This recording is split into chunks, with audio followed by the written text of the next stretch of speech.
Balitang pambansa. Umatras ang isa sa tatlong local partner ng Miro Systems na magsusupply sana ng automated counting machine para sa 2025 elections.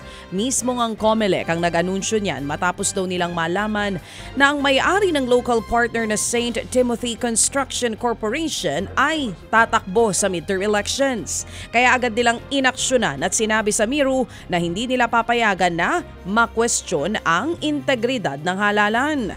Kaya mismo ang kumpanya na raw ang umatras. Nai-refer na raw ng COMELEC ang letter of withdrawal sa kanilang legal department para mapag-aralan ang liabilities ng kumpanya. Dagdag pa ng COMELEC, hindi makakaapekto sa integridad ng halalan ang pagkalas ng isa sa mga local provider nito. Nananatili raw kasi ang technical aspect sa Miro, habang ang papel ng St. Timothy sa kontrata ay Net Financial Contracting Capacity o NFCC. Ito yung itinuturing na credit line na magsisiguro naman ng pondong kinakailangan. Naglabas na rin ang pahayag ng Miro System tungkol sa withdrawal. Sa ngayon, itutuloy na muna nila ang joint venture sa dalawa pang local partners. Sa iba pang mga balita, tiniyak naman ni Philippine Ambassador to Lebanon Raymond Balatbat na mabilis na lang para sa Lebanese Civil Aviation ang pagpapauwi sa mga Pilipinong naiipit sa gera doon. Sa panayam po ng programang ito, aminado si Balatbat na nakikipag-usap pa sila tungkol sa gagamiting chartered plane at sa lugar kung saan ito po pwedeng maglanding. Makakaasa naman daw ang mga pamilya ng mga OFW sa Lebanon na ginagawa na ng paraan ng pamahalaan ang kanilang repatriation.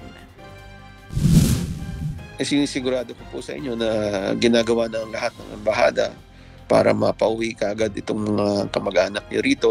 We have a shelter that is operating fully and is ready to accept yung mga Filipino workers or Filipino Lebanese na kailangan ng shelter, and we are working as fast as we can to bring them home.